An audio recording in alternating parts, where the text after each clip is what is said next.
Vidhan Sabha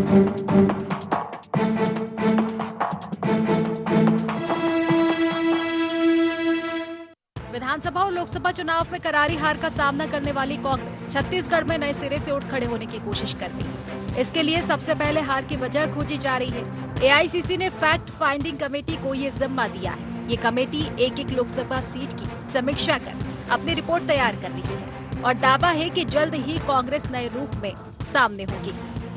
Not exactly, Samiksha. We all come here to strengthen the party here for any future election. We should get ready, and whatever deficiencies we have to make it out. All our important leaders are there. We will consult. We would like to succeed in next elections. Whatever deficiency we have, we will make out, and the leaders will decide. And we will go by their decisions. I am not imposing any decision. Chhattisgarh में दो वरिष्ठ नेता पूर्व मुख्यमंत्री वीरप्पा मोइली जी और हमारे राजस्थान के पूर्व सांसद और विधायक हरीश चौधरी जी को एक कमेटी बनाई है। जो कमेटी आके छत्तीसगढ़ में अगले कुछ दिनों से तमाम नेताओं से हम चर्चा कर रहे हैं, संवाद कर रहे हैं कि आने वाले समय में संगठन को और मजबूती हम कैसे दे सकते हैं। नेताओं से, कार्यकर्ताओं से विस्तार से चर्चा करने के बाद एक रिपोर्ट एआईसीसी को हम लोगों को देंगे और उसके पश्चात हम लोग कार्रवाई करेंगे। उधर कांग्रेस की कवायद पर भाजपा तंज कस रही है। भाजपा का कहना है कि कांग्रेस को जनता ने नकार दिया है, यही सबसे बड़ा फैक्ट है। भाजपा ये भी सवाल कह रही है कि कांग्रेस के बड़े नेताओं पर गलत टिकट वितरण और भितरघात के आरोप लगे तो क्या कांग्रेस कार्रवाई का साहस कर पाएगी? देखिए, सभी राजनीतिक दल को अपनी आंतरिक बैठकें और ये सब करने का अधिकार है। हार पर मंथन होने वाला है जैसा बताया जा रहा है, पर हार का ठिकरा किस पर फूटेगा ये आने वाले समय में देखने वाली बात होगी। 2018 में छत्तीसगढ़ देश में कांग्रेस का मजबूत गढ़ बनकर उभरा था, लेकिन 2023 में न केवल कांग्रेस के हाथ से सत्ता गई बल्कि लोकसभा चुनाव में भी उसकी ताकत घट गई है। अब कांग्रेस इसकी वजह खोज रही है। देखना ये है कि इसकी वजह सामने आती है और इसके बाद कांग्रेस क्या कदम उठाती है। रायपुर से अद्वैत नाइक की रिपोर्ट।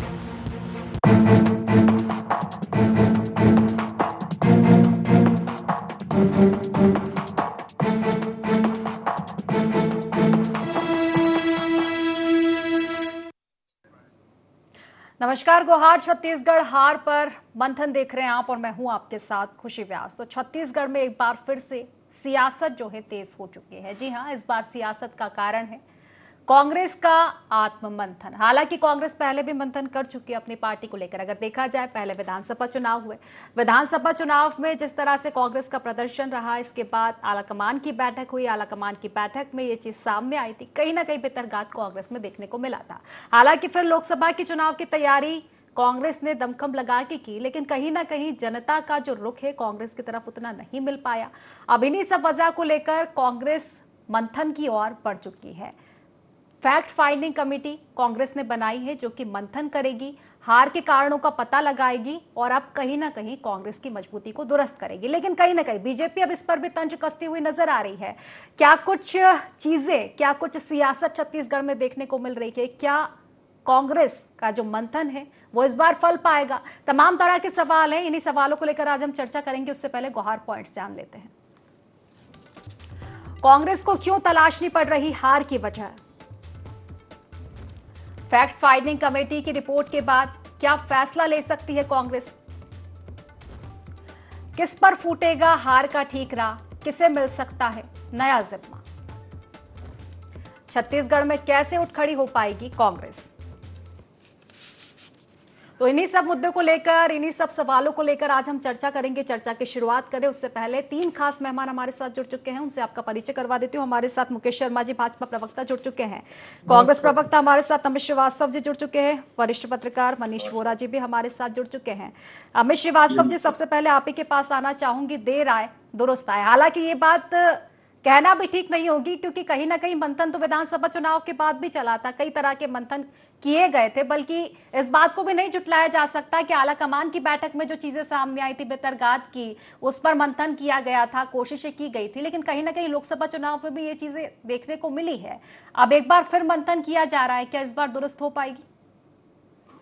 देखिए, निश्चित तौर पे कोई भी जब चुनाव होता है तो निश्चित तौर पे हार हो या जीत हो, दोनों पे चिंतन और मनन होना चाहिए।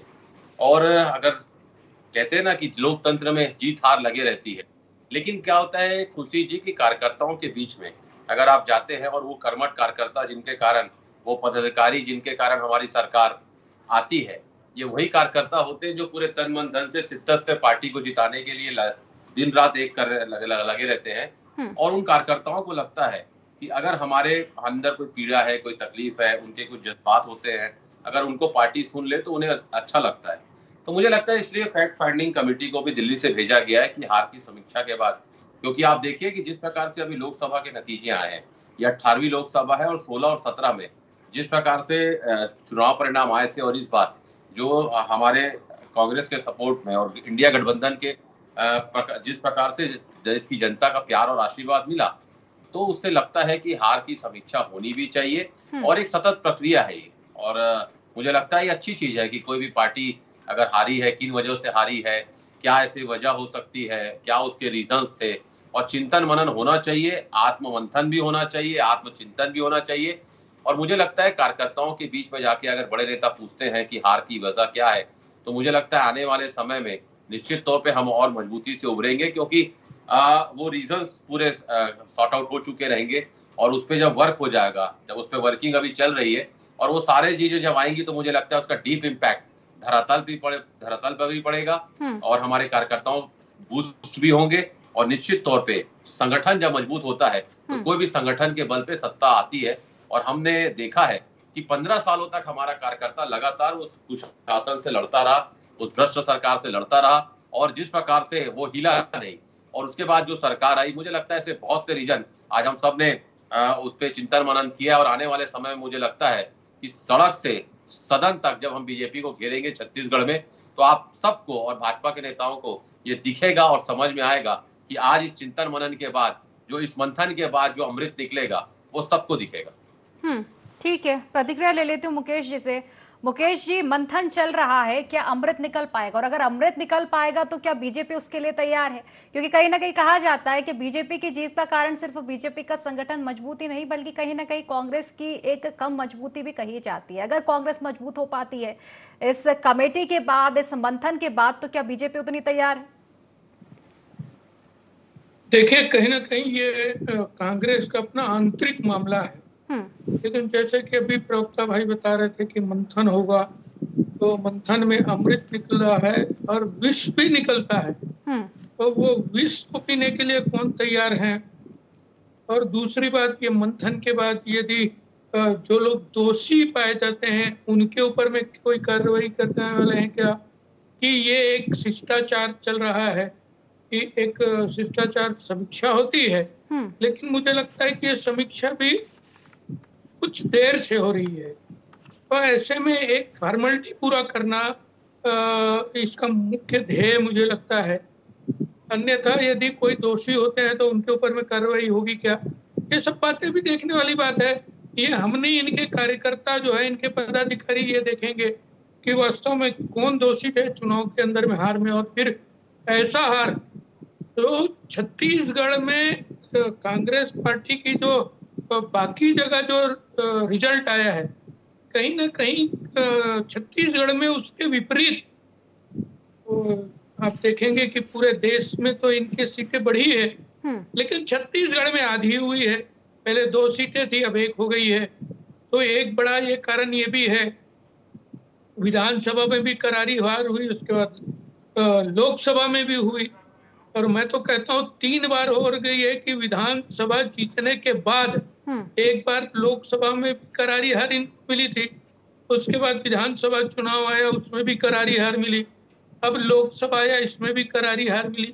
तो कहीं ना कहीं मुझे लगता है कि जनता का विश्वास कांग्रेस पार्टी से उठ गया है। और फिर लगातार चुनाव के दरमियान कांग्रेस के अनेक पदाधिकारी, हजारों की संख्या में कार्यकर्ता कांग्रेस पार्टी छोड़ के जाने लगे थे। तो ये कहीं ना कहीं गंभीर विषय कांग्रेस पार्टी के लिए है, लेकिन ये उनका आंतरिक मामला है। बिल्कुल ठीक है, गंभीर विषय तो इसी को लेकर मैं प्रतिक्रिया ले लेती हूँ मनीष जी से। ठीक है, मैं आपके पास पुनः लौटूंगी मुकेश जी। एक प्रारंभिक प्रतिक्रिया ले लेती हूँ मैं मनीष जी से। मनीष जी, देखिए मंथन बहुत तरह के होते हैं, ठीक है, जिस तरह की बात की जा रही थी कि समीक्षा जीत की भी होती है, समीक्षा हार की भी होती है, लेकिन अगर कांग्रेस में देखा जाए तो विधानसभा चुनाव के बाद भी समीक्षा हुई थी, मंथन किया गया था, लेकिन हालात उतने नहीं बदल पाए थे। इस बार कमेटी नहीं बनाई गई है, उच्च स्तरीय कमेटी बनाई गई है, अब ये मंथन कर रहे हैं। इस बार नहीं इसको नकारा जा सकता इस बात को कि लोकसभा चुनाव में कई दिग्गजों की शाखा दांव पर थी। भूपेश बघेल जी की बात कर ले और कई तरह के जो नेता हैं, दिग्गज इस बार दांव पे लगे हुए थे, लेकिन फिर भी इस तरह के नतीजे कहीं ना कहीं नहीं आए, वही लोग आते हुए नजर आए थे। कमेटी बनाई गई है, मंथन के बाद किस तरह के देखा जाए तो समीकरण आप देख पा रहे हैं? क्या मंथन के बाद उभर पाएगी कांग्रेस, और अगर उभर पाती है तो पर्टिकुलरली जो वजह निकलेगी, क्या उस पर कार्रवाई करने के लिए तैयार रहेगी?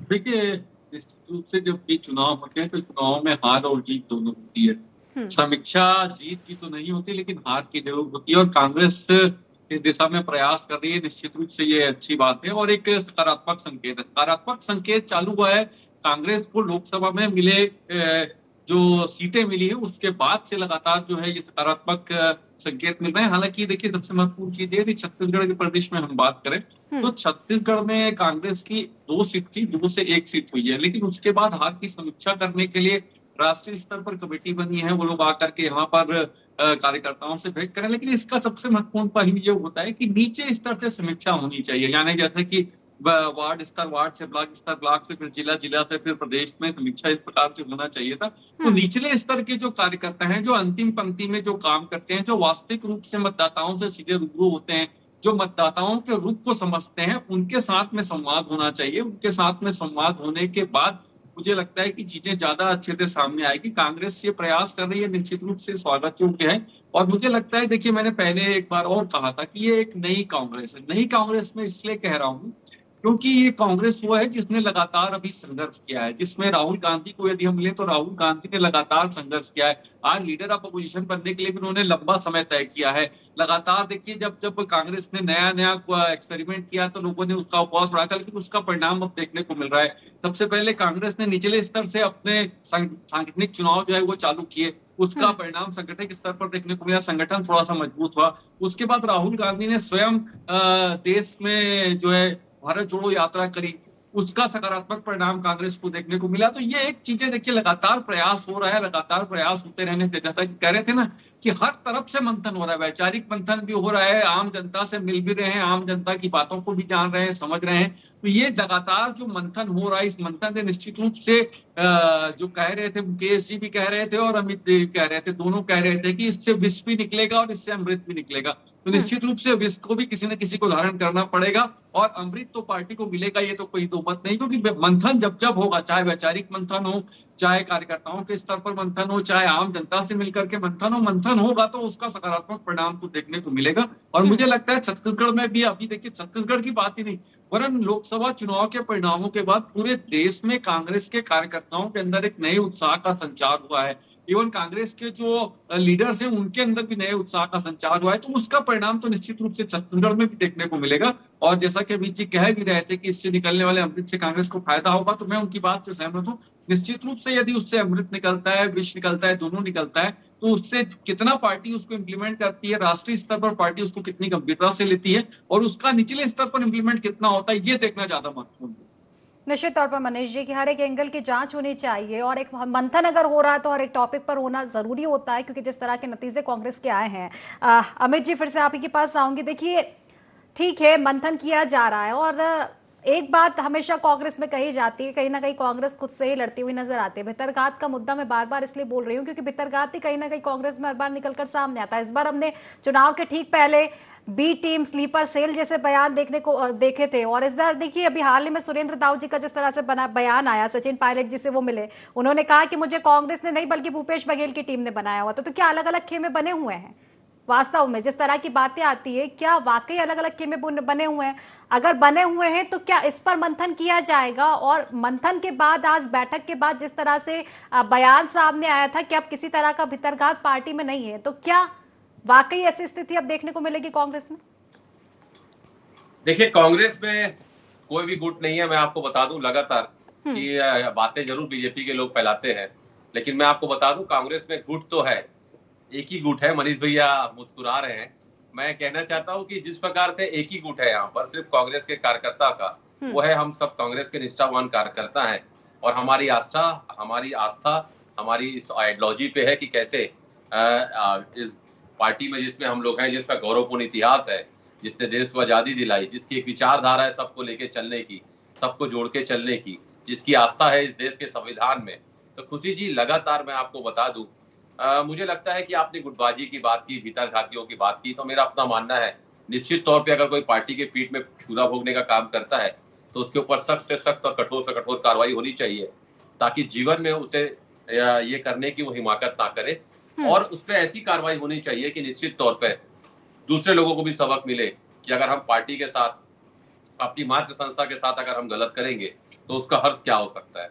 लेकिन मैं फिर कह दूं, मनीष भैया कह रहे थे कि जब मंथन होता है, चिंतन होता है, मनन होता है, वैचारिक मत जब होता है तो उसमें अमृत भी निकलता है, विष भी निकलता है।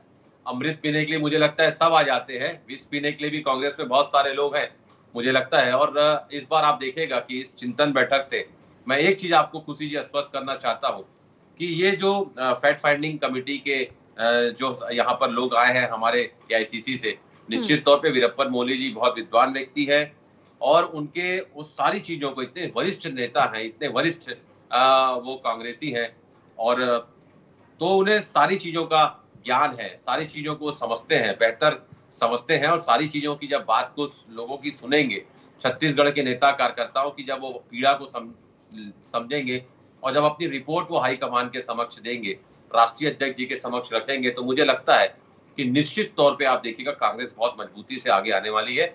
और मुझे लगता है एक चीज मैं आपको आश्वस्त करना चाहता हूँ कि जब हमारे यहाँ लोग आ रहे हैं, बता रहे हैं कि कहाँ हम हार गए लोकसभावार, जिस प्रकार से समीक्षा हो रही है, और मुझे लगता है ये होना चाहिए। लेकिन एक चीज का मैं खुशी जी आपको आश्वस्त कर दूं कि हम भाजपा की तरह जैसे चिंतन शिविर का ये नाम जगदलपुर में देते थे, बाद में इनके लिए वो चिंता का शिविर बन जाता था। हमारे यहाँ ऐसा कुछ होने वाला नहीं है। ठीक है, मुकेश जी से प्रतिक्रिया ले लेते हैं। मुकेश जी, देखिए प्रदेशीय स्तर पर अगर लोकसभा चुनाव के नतीजे देखें, बिल्कुल ठीक बात है कि भाजपा एक अच्छी पार्टी बनकर उभरी है। पिछले अगर 2019 के चुनाव को ले और इस चुनाव के लिए तो कहीं ना कहीं एक सीट की बढ़त तो आपको फिर भी दिखाई दी है। जी, आवाज मिल पा रही है मुकेश जी आपको?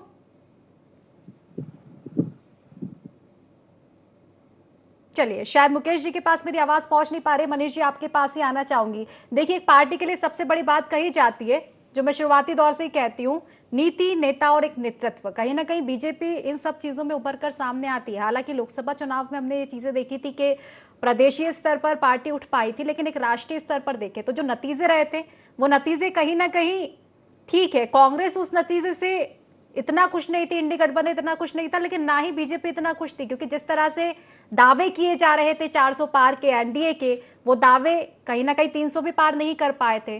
तो क्या लगता है आपको, जो नीति, नेता, नेतृत्व की जो मिसालें कहीं ना कहीं बीजेपी में दी जाती थी वो कमजोर पड़ती हुई नजर आ रही है, और क्या वही नीति, नेता, नेतृत्व की जो मिसालें हैं वो कांग्रेस अब दे पाएगी इस कमेटी के गठन के बाद, इस मंथन के बाद?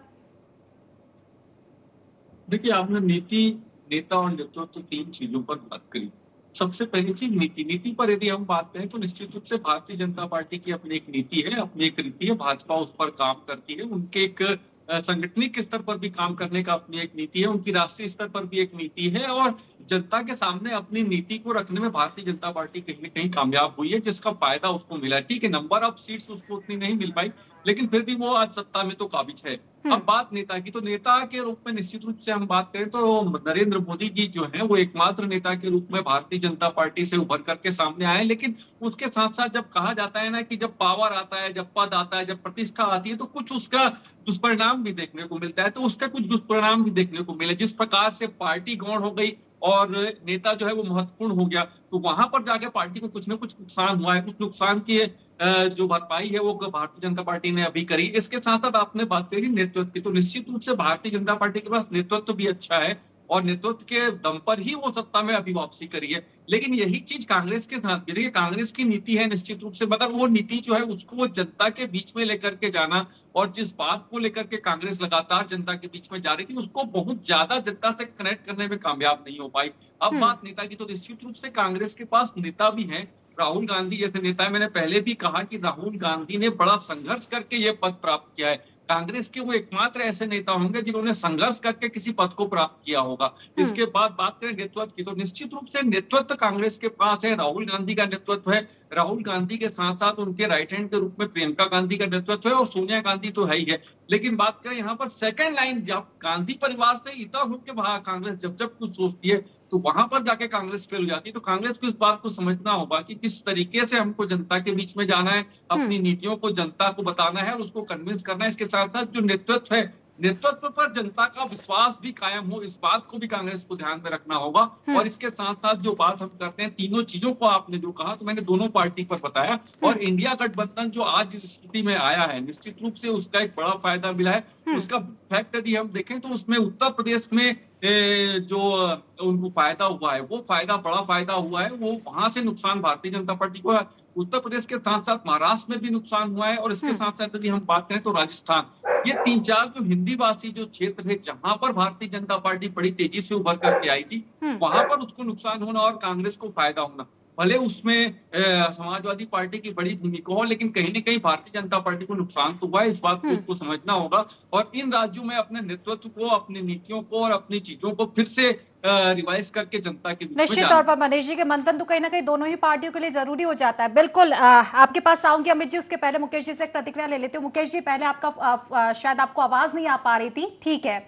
देखिए, कई बार ऐसा होता है कि जो गरजते हैं ना वो इतना बरस नहीं पाते। विधानसभा चुनाव में हमने देखा था जिस तरह के नतीजे आए थे सामने, कहीं ना कहीं कांग्रेस के लिए बिल्कुल अनएक्सपेक्टेड थे। जिस तरह का दावा कांग्रेस कर रही थी और जिस तरह के नतीजे आए थे, लोकसभा चुनाव में राष्ट्रीय स्तर की मैं बात कर रही हूँ, बीजेपी एनडीए 400 पार का दावा कर रहा था। बीजेपी का कहना था कि 370 पार तो हम जाएंगे ही, लेकिन अगर पर्टिकुलर एनडीए की बात करें तो 300 पार भी नहीं कर पाया था। राहुल गांधी जी की बात करें, जिस तरह से मनीष जी बता रहे थे, उनका संघर्ष भारत जोड़ो यात्रा उन्होंने निकाली और कहीं ना कहीं कांग्रेस का जो रिजल्ट सामने आया है 99 सीट के साथ, कहीं ना कहीं वो मार्जिन भी बड़ा है। नहीं लगता आपको कि आपको भी अब कहीं ना कहीं थोड़े एक बहुत मंथन की जरूरत है? क्योंकि अगर जो राष्ट्रीय नेतृत्व इस बार कांग्रेस का मजबूत दिखाई दिया है राष्ट्रीय स्तर पर, अगर छत्तीसगढ़ में इस कमेटी के बाद उतनी मजबूती आती है तो क्या छत्तीसगढ़ में बीजेपी उतनी तैयार है? देखिए, भारतीय जनता पार्टी और छत्तीसगढ़ के जनता के बीच में एक विश्वास कायम है। आप 2018 के विधानसभा चुनाव के बाद से आप देखेंगे तो आपको दिखेगा लगातार, फिर वो 2018 के बाद का लोकसभा हो, विधानसभा हो, और अभी तो दूसरे तरफ कांग्रेस पार्टी अपने अंतर कलह से जूझ रही है। लगातार हार से हताशा, निराशा का माहौल कांग्रेस पार्टी के अंदर में है। बड़ी संख्या में लोग कांग्रेस पार्टी को, ठीक है मुकेश जी, लेकिन मंथन भी तो उसी पर चल रहा है ना। मेरा सवाल ये कि ठीक है, अगर अंतरकलह थी कांग्रेस में, लेकिन अगर कमेटी के बाद वो अंतरकलह खत्म होती है, जो माइनस पॉइंट है कांग्रेस का कहीं ना कहीं, जो आप बताते हैं हमेशा से बीजेपी के एक अंतरकलह दिखती है, अगर वो अंतरकलह अब नहीं दिखाई दी तो क्या आप तैयार है? लेकिन भारतीय जनता पार्टी तो सिर्फ चुनाव के टाइम फील्ड में जाती है, जनता के बीच जाती है, ऐसे नहीं है। भारतीय जनता पार्टी का कार्यक्रम लगातार 365 दिन लगातार चलते रहता है, साल भर चलता है। भारतीय जनता पार्टी सिर्फ चुनाव के समय लोगों के पास जाती है, ऐसा नहीं है। हमारे यहाँ मंडल स्तर के, जिले स्तर के कार्यक्रम लगातार, राष्ट्रीय स्तर से कार्यक्रम आते हैं और वो मंडल और वार्ड लेवल तक जाते हैं। ये कार्यक्रम चलते रहता है।